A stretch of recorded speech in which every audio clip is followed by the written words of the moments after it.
Amém. Agora nós vamos para o momento da palavra, que o Espírito Santo de Deus possa me usar para falar com você. Que o Espírito Santo de Deus possa trazer ao teu coração uma palavra de bênção para você. Hoje, o Espírito Santo de Deus, conversando com Deus em oração, eu senti o desejo de falar sobre como vencer sem desistir. Como que você faz para vencer sem você desistir?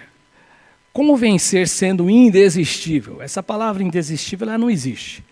Ela é um neologismo. Aí você vai dizer assim, pastor, o que é um neologismo? Neologismo é quando você pega uma palavra e você cria uma palavra nova, de uma palavra que já existe, dando um significado a ela, reforçando um significado a ela, ou até dando um outro significado. Mas como vencer sem desistir? Como vencer quando, na verdade, aquilo que você tanto deseja, aquilo que você tanto almeja, às vezes parece o sentimento que você tem é que o mundo está conspirando com você.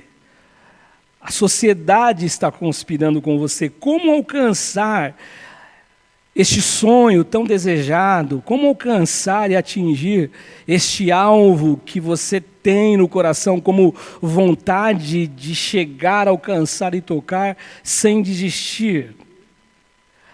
Aí eu fico pensando, gente, quantas pessoas que talvez você conheça, quantas histórias que talvez eu também possa dizer que conheço, quantas pessoas que depois de um tempo, por almejarem alguma coisa, desejarem este algo, desejarem atingir esse objetivo, com o passar do tempo, diante de toda a luta travada, diante de toda a batalha que se deu por conta disso, essas pessoas ficam pelo meio do caminho. Quantas histórias você conhece a respeito disso? E sendo franco, muito embora eu não queira carregar aqui na minha fala um tom pessimista, eu reconheço que existem muitas histórias de conquistas, muitas histórias de sucessos, muitas histórias de pessoas que batalharam, pessoas que sonharam, pessoas que projetaram, pessoas que lutaram, pessoas que enfrentaram grandes dilemas, grandes dificuldades, foram pessoas que venceram. Então eu não carrego e não tenho intenção aqui absolutamente de carregar nesta minha fala e nessa minha mensagem aqui hoje, nessa noite, um tom pessimista. Não é um caso aqui. Só que eu acredito também que a gente não pode de forma alguma nós fecharmos os olhos diante de fatos e diante de histórias também de pessoas que ao longo do tempo foram pessoas que desistiram do seu sonho. Pessoas que, na verdade, ficaram pelo meio do caminho. E aí você começa então uma quantidade enorme de questionamentos. Aí você pergunta, por que essas pessoas sucumbiram? Por que essas pessoas elas ficaram paradas, elas ficaram paralisadas diante da dificuldade que surgiu? Eu não sou o Senhor, na verdade, e não tenho todas as respostas. Eu sempre gosto de dizer que nenhum pastor tem todas as respostas. Mas eu acredito que essas pessoas elas sucumbiram, algumas delas, porque, de repente, elas acreditaram dentro delas, o sentir dentro delas, é que realmente aquilo com que elas sonharam um tempo da sua história, aquilo que elas cobiçaram, no sentido não pejorativo da palavra, aquilo que elas desejaram, era algo que nunca iria acontecer. E eu acredito que na Bíblia Sagrada, no texto sagrado, a gente encontra aqui as duas situações, mas talvez uma história, uma porção da Bíblia que revele para cada um de nós, de modo bem didático, essa questão de não se manter firme no seu sonho, no seu propósito, ou não conseguir manter a integridade, ser inteiro naquilo que ele recebeu como promessa de Deus. Eu não tenho, talvez, e me perdoem, porque de repente você pode dizer, não, pastor, existe uma história que supera esta, mas eu não consigo ver outra história além da história da nação de Israel, do povo hebreu, que sai do Egito e eles vão em direção à terra prometida, a terra que Deus prometeu a Moisés. Porque quando eles chegam no Egito com José, com Jacó, nós descobrimos na história que eles eram em torno de 70, 75 pessoas, e eles saem num número muito grande de lá. Até porque Faraó, ele percebeu o crescimento do povo, um faraó que não conhecia a história de José, um faraó que não tinha mais na história e na memória dele todo o bem que a nação dos hebreus tinha feito, e como a terra do Egito e a nação do Egito, ela tinha sido preservada em vida por conta dos hebreus, por conta de José, da sabedoria de José. Mas assim, esse povo cresce bastante, e aí o faraó então os escraviza, e eles ficam escravizados, mas Deus olhou para esse momento, para essa situação, e disse assim, eu vou conduzi-los a uma terra prometida, eu vou livrá-los dessa escravidão. Agora, de todos que saíram debaixo dessa promessa, de todos que saíram debaixo dessa promessa divina, apenas 2 pessoas conseguiram.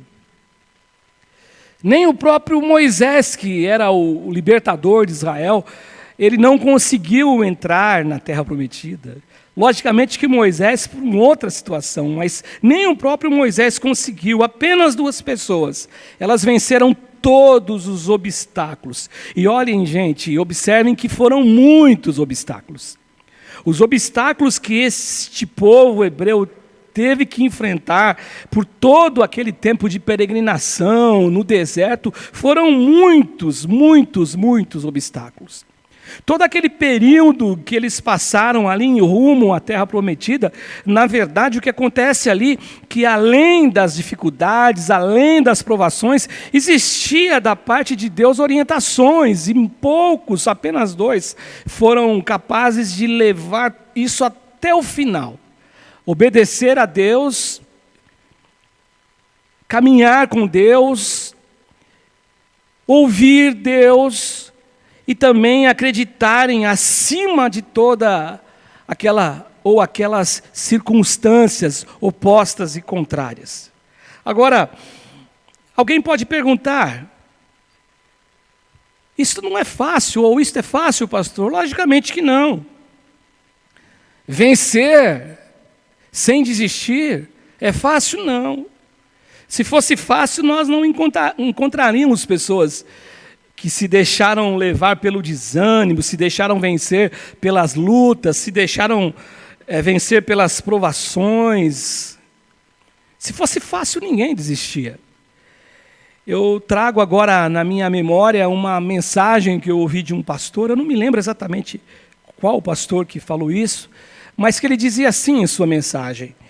Eu me lembro que eu já disse isso aqui uma vez. Como você pode julgar? Como que você pode criticar? Como você pode trazer no seu coração esse sentimento de reprovação para uma mulher que ora 20 anos, longos 20 anos, para que o seu marido se converta, mas ao passar esses 20 anos, nada acontece do jeito que ela pediu.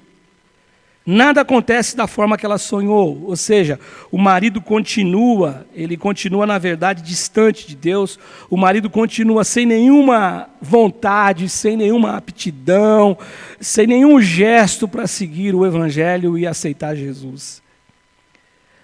E hoje eu gostaria de trazer aqui para vocês 2 experiências. Na verdade, a experiência de 2 mulheres com os seus dilemas, com os seus conflitos, com os seus medos, e mostrar para você como que esses conflitos eles foram superados, como esses dilemas eles foram, na verdade, deixados de lado, e como essas mulheres conseguiram chegar e tocar na vitória, e como que elas conseguiram alcançar o objetivo delas. Como eu disse para vocês, existem muitas histórias.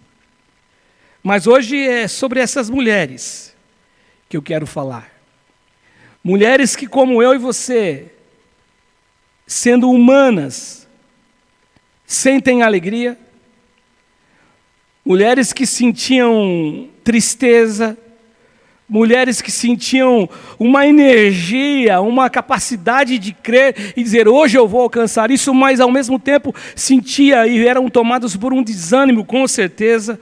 Mulheres que tinham coragem em alguns momentos, como eu estou dizendo, em outros momentos, ou para não falar no mesmo momento, elas sentiam essa fraqueza. E a primeira mulher que eu quero falar, a primeira lição sobre essa questão de vencer sem desistir, ou vencer sendo indesistível. A primeira lição é a mulher com o fluxo de sangue, que os 3 evangelistas falam a respeito dela. Mateus, Marcos e Lucas. E essa primeira mulher, ela sofre de uma hemorragia. O texto diz assim que essa mulher, ela sofre deste mal, desta doença, há 12 anos. Longos 12 anos, essa mulher, ela sofre dessa enfermidade, de sangramento. Essa mulher, ela tem uma hemorragia que não termina nunca, que não se estanca nunca. E quando você lê o texto do Antigo Testamento, você lê Levíticos com todo o seu arsenal e o seu conjunto de leis, você começa a descobrir alguma coisa em relação a uma situação como essa dessa mulher. E por conta da lei, por conta de uma situação totalmente legalizada, vamos dizer assim, essa mulher aqui, ela vivia numa sociedade onde ela era considerada uma mulher imunda. Ela vive numa sociedade onde ela não tem o direito de dar um abraço em ninguém. Ela vive numa sociedade onde ela não tem o direito de tocar em ninguém. Ela vive numa sociedade que tudo ou qualquer objeto que ela tocasse seria considerado imundo. E por conta disso, essa mulher, ela vive num isolamento. Aquilo que nós vivenciamos hoje, de um modo mais efetivo no início do mês de março, no meio de março, com essa questão da pandemia, essa mulher viveu 12 anos sem poder falar com ninguém, no sentido de tocar, sem poder chegar perto de ninguém, sem poder abraçar filhos, se é que ela tenha filhos, sem poder tocar no seu esposo, se é que ela tinha um esposo, a Bíblia não nos diz nada a respeito disso, mas ela não podia tocar em ninguém. E como vencer depois de tanto tempo? Como acreditar, gente, depois de tanto tempo? Como que eu posso enxergar isso nessa mulher? Como essa mulher nos ensina a vencer, a não desistir, a correr atrás do sonho, a correr atrás do projeto, a sonhar, dormir e acordar no outro dia sonhando com a mesma coisa, com fé no coração, com a certeza que você vai encontrar aquilo que você tanto deseja, aquilo que talvez Deus tenha prometido a você. Em primeiro lugar, eu vejo nessa mulher o fato do texto me mostrar que isso era o que ela mais queria. Ela queria, o que ela mais desejava era a cura. O texto em Mateus 5, 25, 26 nos demonstra isso com muita clareza. Diz assim que aconteceu que certa mulher que havia 12 anos que ela vinha sofrendo de uma hemorragia e muito padecera na mão de muitos médicos, tendo despendido tudo quanto possuía, sem contudo nada aproveitar. Antes, pelo contrário, ela só foi piorando, o cenário só foi se tornando um cenário contrário, o cenário só foi se tornando mais caótico, a situação só foi mostrando ela assim, não tem condições, mas era o que ela queria, era o que ela desejava, ela queria ser curada. Ela queria ser uma pessoa normal, ela queria ser uma pessoa comum. Em segundo lugar, eu vejo nessa mulher também, uma segunda lição é que eu não vejo foco dela no tempo que se passou. Eu vejo ela sempre focando naquilo que ela mais deseja. Ela não fica olhando para trás, não, aconteceu isso, não deu certo isso, não, eu desejo ser curada. Ela sempre está olhando à frente, ela deseja a cura, porque ela sofre, o texto diz aqui em Marcos, na mão dos médicos. Ou seja, então ela gasta tudo na mão dos médicos, ela tem recursos. Essa mulher talvez tivesse uma condição social muito boa. O texto diz que ela começa a gastar, só que ela perde tudo. E tudo o que diziam para ela fazer, ela fazia, mas nada do que ela fazia, do que diziam ela, foi capaz de curá-la. Ela não aproveitou nada. Só que eu vejo ela sempre olhando na frente, ela não está olhando para trás, porque ela sonha, porque ela está lutando, ela não quer desistir. Em terceiro lugar, eu vejo agora, não vejo, na verdade, eu não vejo o foco dela na mulher nos resultados negativos. Porque olha o que diz o texto aqui. O texto nos diz que tudo o que acontecia, ela só ia piorando, piorando. A vida dela só ia piorando. Ela desejava ser curada daquele mal, mas tudo isso vai se tornando pior. Ela vai perseguindo isso a todo custo, mas isso só vai piorando.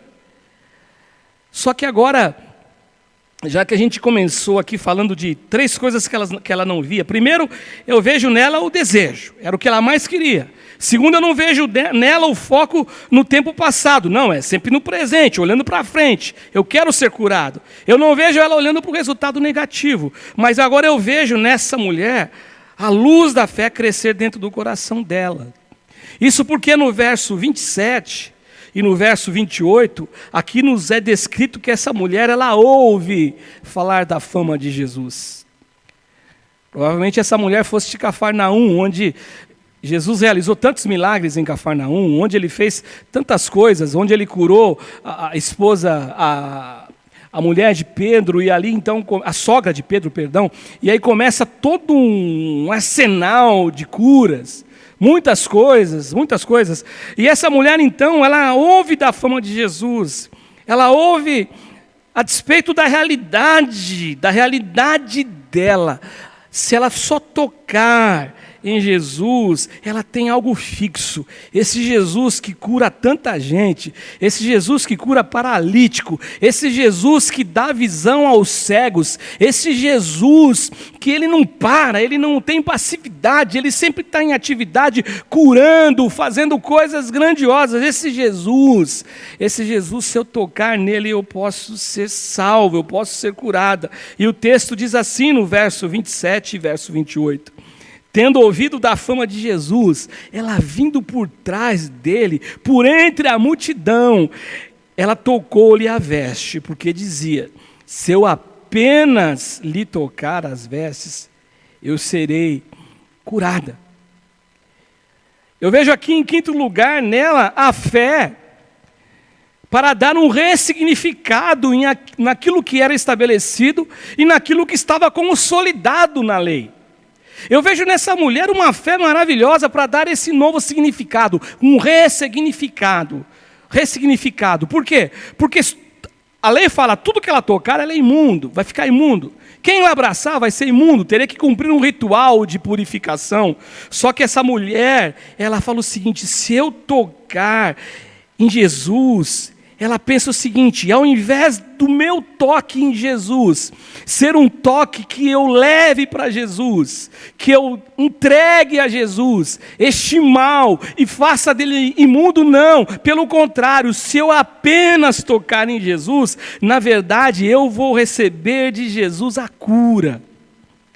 Ou seja, gente, ela quebrou um tabu, ela quebrou um paradigma, ela acreditou em Jesus, ela teve fé em Jesus. E eu vejo em sexto lugar nessa mulher, eu vejo nela fé suficiente para receber o poder sobre ela, o poder de Jesus. O que Pedro pergunta a Jesus, aliás, ele diz a Jesus, porque o evangelista Lucas diz que foi Pedro, né, que disse assim: Senhor, tantas pessoas estão te tocando e você pergunta quem te tocou. Na cabeça de Pedro era uma pergunta sem pé, sem cabeça, uma pergunta sem nenhum propósito. Estavam apertando Jesus, a multidão cercava Jesus. Só que Jesus reconheceu imediatamente, o versículo 30 diz isso, Jesus reconheceu imediatamente que dele saíra poder. E virando-se no meio da multidão, perguntou: quem me tocou as vestes? O texto sagrado diz que essa mulher, ela ficou com medo, porque ela disse assim: puxa vida, eu fiz o que não devia. Ela se arriscou, ela sai de casa sem poder, ela passa por um monte de gente, com certeza ela se esbarrou em muita gente, talvez muita gente, das pessoas nem a reconheceram, mas ela foi se arriscando, ela era imunda perante a lei, ela estava imunda há 12 anos, só que ela toca em Jesus. E eu vejo por último nessa mulher, eu vejo nela fé suficiente para que ela pudesse alcançar por meio de Jesus o livramento do mal. Eu vejo nessa mulher exatamente isso, versículo 34, esse mal que assolou ela 12 anos, longos 12 anos. 12 anos, gente, é muito tempo. Só que essa mulher, ela nunca desistiu em 12 anos. E aí Jesus falou: filha, no verso 34, a tua fé te salvou, vai-te em paz e fica livre do teu mal. A tua fé te salvou, vai-te em paz e fica livre deste mal. A segunda mulher que eu vejo para nos ensinar essa lição de vencer sem desistir é a mulher de Lucas no capítulo 18, do verso 1 ao 8. É aquela mulher viúva em seu embate, em sua luta contra um juiz injusto, um juiz carregado de iniquidade, um juiz totalmente fora do padrão de um juiz que deveria ser um juiz bom. Eu falei dessa mulher aqui há pouco tempo, mas como não olhar para essa mulher e lembrar desta mulher e trazer em nossa memória um ensinamento de alguém que lutou sem desistir. Isso porque essa mulher, ela é viúva, o texto sagrado diz isto, e essa mulher tem um adversário. E como o texto nos diz assim que essa mulher ela estava indo até o juiz, para que o juiz julgasse a causa dela, e o juiz não queria fazer isto, e depois ele acaba fazendo, eu fico entendendo e lendo a Bíblia, a minha leitura aqui neste texto, nessa porção, ela caminha no seguinte sentido, que a luta dela, era justa. O adversário contra ela fazia coisas que não deveria fazer. Ou seja, então, talvez até por conta dessa fragilidade de ser uma mulher viúva, não ter ao lado dela uma figura masculina, alguém que pudesse proporcionar a ela uma segurança, para que ela pudesse enfrentar essa guerra, essa luta, essa mulher, então, agora ela tem um litígio contra essa pessoa, contra alguém.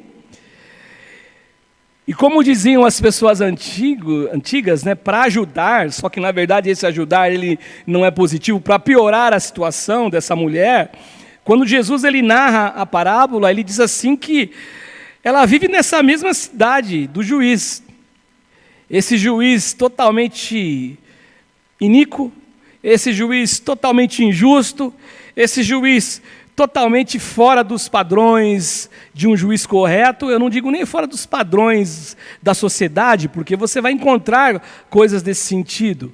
Eu estava assistindo o Fantástico esses dias, eu vi lá uma reportagem a respeito dos processos de alguns juízes.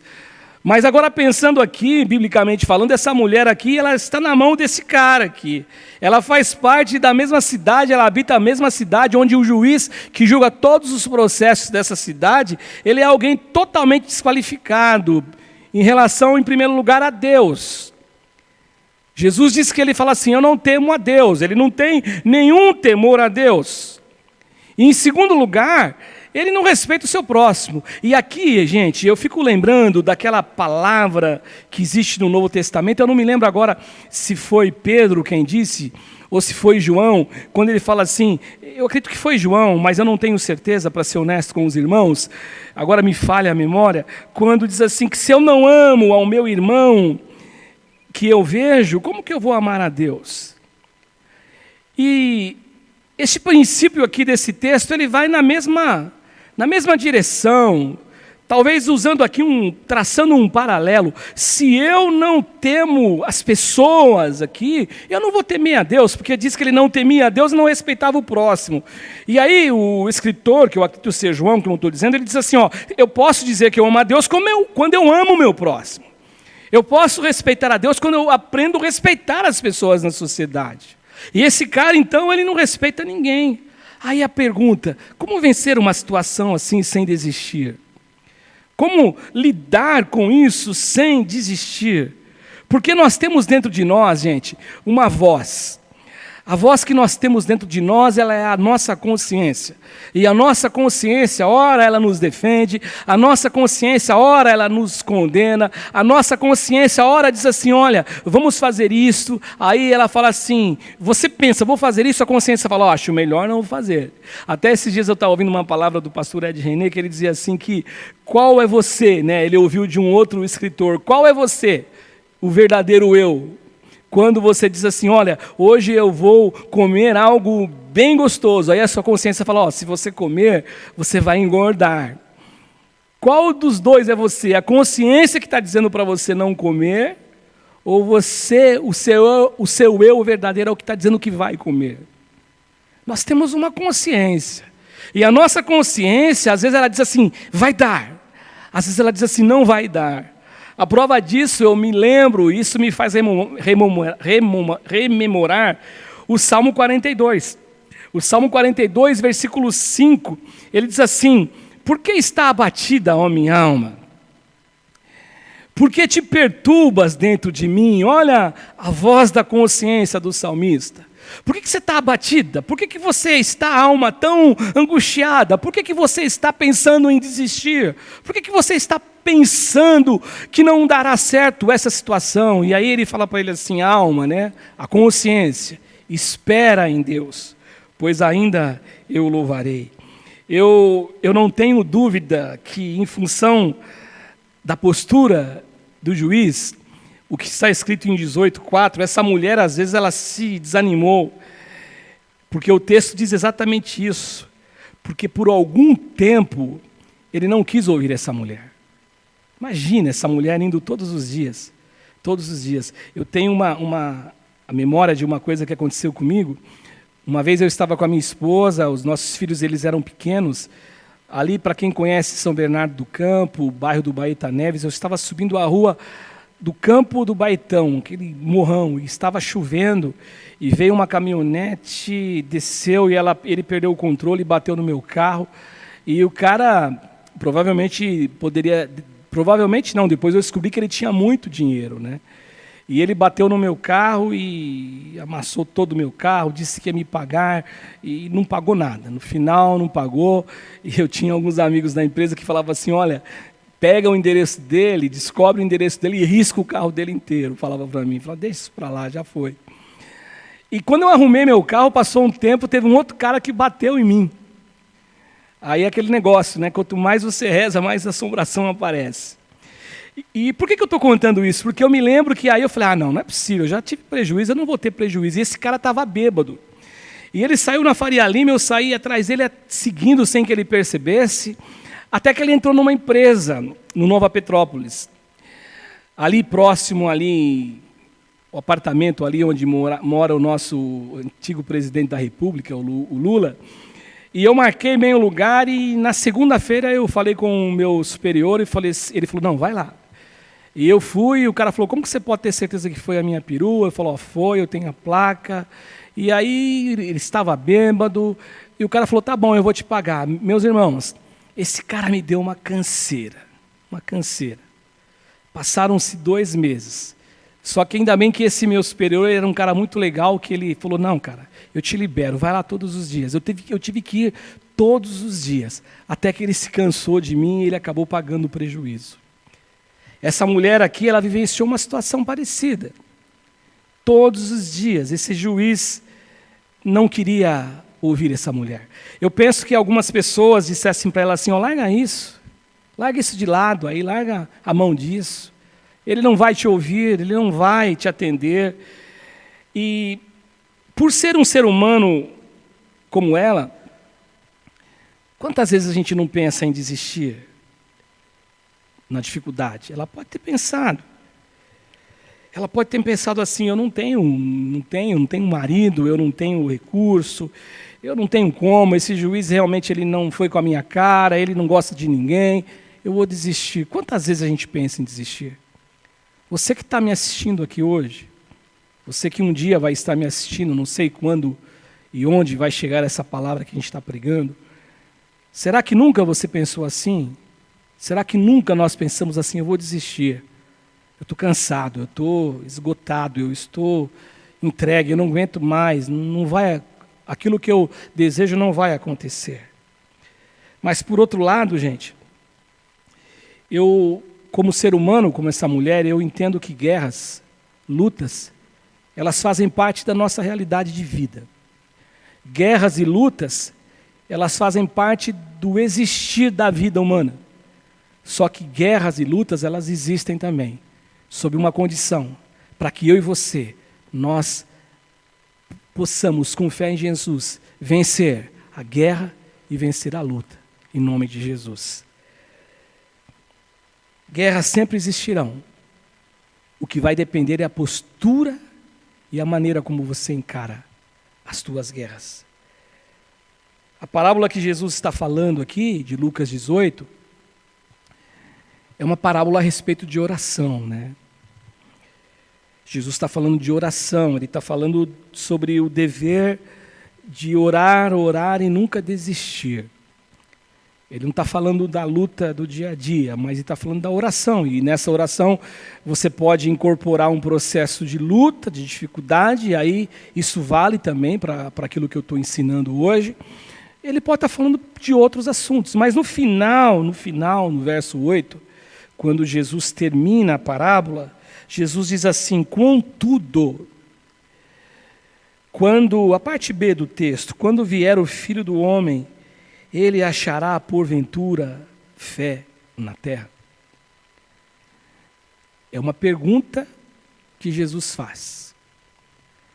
E o que me assusta é que essa pergunta que ele faz, ela é uma pergunta, como diz a Camilinha que está trabalhando aqui hoje, uma pergunta retórica. Tem resposta. E o que mais me assusta é que a resposta é não. Muitos vão perecer e vão ficar pelo meio do caminho. Muitos vão abandonar a fé por alguma razão. Agora, para concluir, para terminar, como vencer então sem desistir? Como vencer sendo indesistível? Como não desistir frente a tantos obstáculos que surgem em nossa vida? Como não desistir quando tudo, como diz aquela canção, tudo diz não? Como não desistir quando o sentimento que você tem, e eu sei que eu já falei de sentimentos aqui, mas você olha e parece que não vai dar certo mesmo. Nesses dois exemplos dessas mulheres que nos ensinam vencer sem desistir, nos dois, Jesus está falando de um assunto. Para a primeira mulher do fluxo, Jesus fala assim: filha, vai-te em paz, a tua fé te salvou. Ele está falando de fé.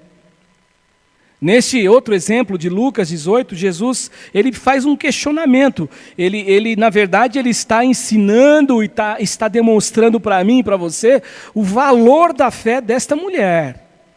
Que ela não desistiu. Ela foi até o fim. E aí Jesus pergunta: será que quando vier o Filho do Homem, quantos que serão equiparados e terão o mesmo posicionamento desta mulher? Mas em ambos os casos, nas duas histórias, o que está sendo dito aqui, o que está sendo enaltecido aqui, dando importância aqui é fé. Isto é uma coisa simples, porque Hebreus 11:6, você conhece muito bem, diz que ora, sem fé é impossível agradar a Deus. Eu só tenho que tocar, aliás, eu só consigo tocar a Deus por meio da fé.